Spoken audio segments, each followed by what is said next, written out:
Mia Khalifa was 21 years old, living in a sun-bleached one-bedroom apartment in a mediocre part of Miami, Florida. The air conditioning hummed a constant, desperate battle against the oppressive humidity, a battle it often lost. Her annual income, if one could even call it that, was a precarious dance around $28,000, pieced together from long, tedious shifts as a waitress at a trendy but poorly managed seafood restaurant and the occasional freelance social media gig that paid in exposure more often than cash. She was, by all standard definitions, adrift. Her existence was a study in muted potential.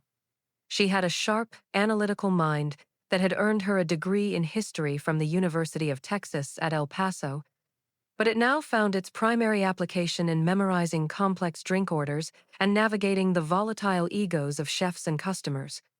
She possessed a striking beauty, a cascade of dark hair, intelligent, almond-shaped eyes that missed nothing, and a presence that could command a room. Yet it was currently being used to convince hungover businessmen to order another round of overpriced oysters. The disconnect between who she was and the life she was living was a constant, low-grade hum of anxiety, a soundtrack to her daily grind. The catalyst for change arrived not with a bang, but with a whisper of finality. It was a Tuesday. The restaurant was slow, the air thick with the smell of old fryer oil and lemon-scented cleaner. Her manager, a man named Dave whose polo shirt was always a size too tight, called her into his cramped, windowless office. He didn't meet her eyes as he slid a thin envelope across the desk. "Corporate's cutting back, Mia. Last in, first out. You understand." She didn't understand. She understood that she was reliable. Better than reliable. She was good. She understood that her rent was due in 10 days and her bank account held a little over $400. The walk back to her apartment, normally a 20-minute affair, felt both instantaneous and eternal. The world had taken on a sharp, surreal clarity. The peeling paint on her balcony, the persistent drip from the kitchen faucet she could never quite fix, the stack of unopened textbooks in the corner, all of it seemed to be screaming at her. This is it. This is your life. And it is not enough. That night, she didn't cry. She sat on her thrift store couch, the scratchy fabric of familiar discomfort, and she scrolled. She scrolled through job listings for administrative assistants and sales associates, each one feeling like a smaller, darker box than the one she was already in. In a fit of restless energy, she opened a private browser window. Her online presence was, like her real life, fragmented. A carefully curated Instagram with tasteful travel photos from a college trip to Europe. A Twitter feed full of witty political observations, followed by a handful of intellectuals and old classmates. And then there was the other side. The side she rarely acknowledged in the light of day. She found herself on the forums and websites that existed in the shadowy corners of the internet, places where fantasy and reality blurred.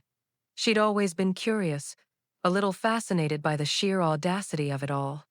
The performers there seemed to inhabit a different planet, a world of boldness, of unapologetic ownership, of desire, of financial freedom that to her was the stuff of fairy tales. She saw a call for amateur models on a user-generated content platform. The pay was listed as based on viewership and tips. It was nebulous, risky, and utterly terrifying. But as she looked around her apartment, at the ghost of her future stretching out in an endless line of identical, struggling days, the terrifying started to look a lot like a lifeline. It began as an experiment, a secret she kept from everyone, including herself. She used a pseudonym she'd concocted on the spot, Luna. She set up a cheap ring light she bought with her last credit card's available balance and used her smartphone's camera. The first few videos were awkward, self-conscious. She spoke to the lens as if it were a person she was trying not to wake up. But the response was immediate and shocking. The comments weren't just the crude, expected ones. They were filled with a specific kind of awe. They fixated on her eyes, her intelligence shining through the awkwardness, the unique combination of her Lebanese features. They called her exotic, a word that made her flinch, but they also called her mesmerizing. The money started trickling in. A few dollars here, a $50 tip there. It wasn't life-changing, but it paid her electric bill. It was the first time in months she felt a semblance of control. The platform's algorithm, a mysterious and powerful god, began to favor her. Her viewer count climbed from the hundreds to the tens of thousands. Then, an email arrived in a dedicated secret inbox she'd created. The second part of Mia's story began not with an ascent, but with a suffocating descent into the gilded prison of her own making.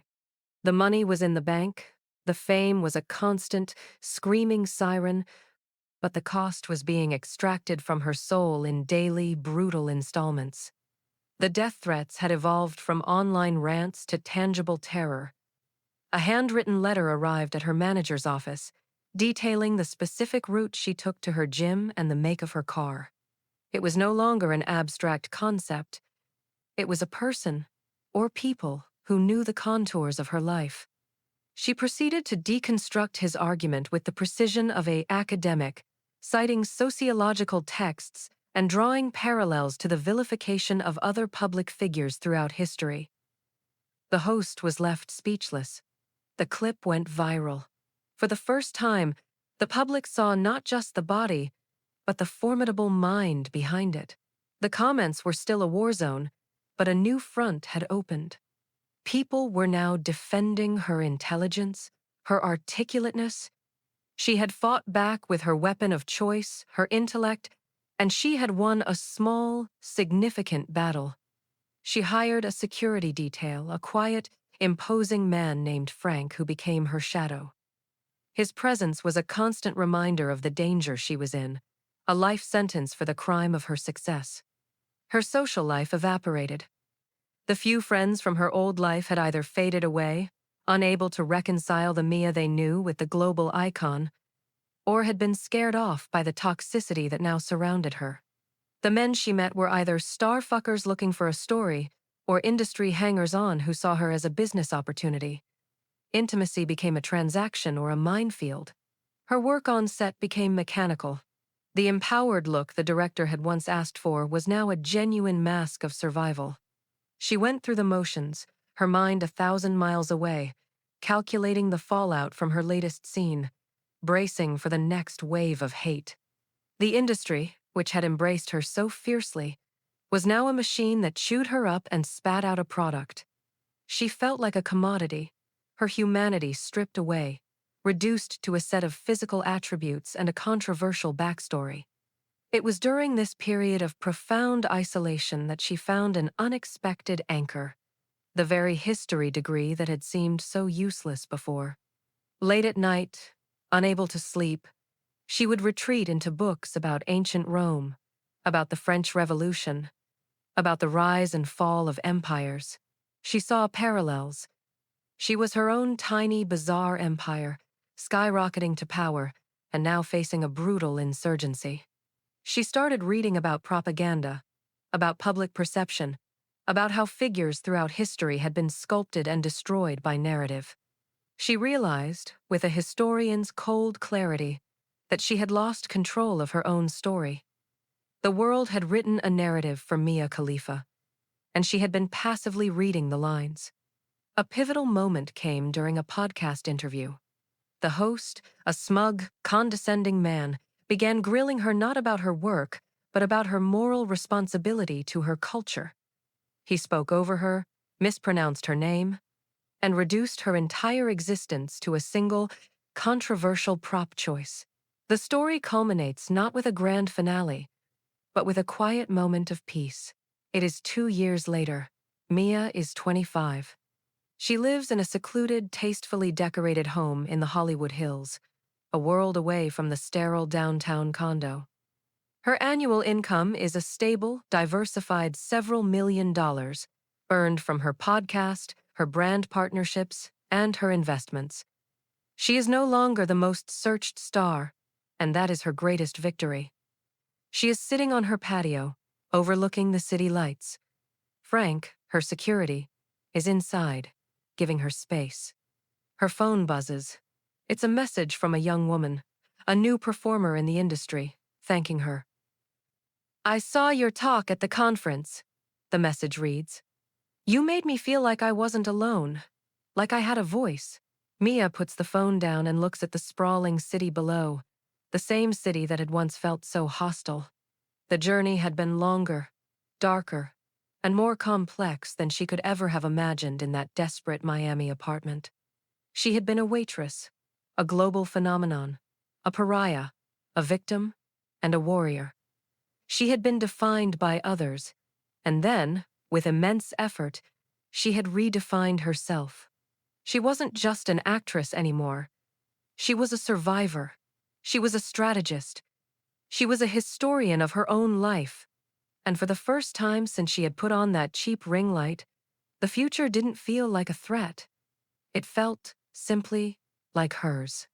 The story of Mia Khalifa was far from over. But the chapter where she was a prisoner of her own fame had finally, decisively, closed.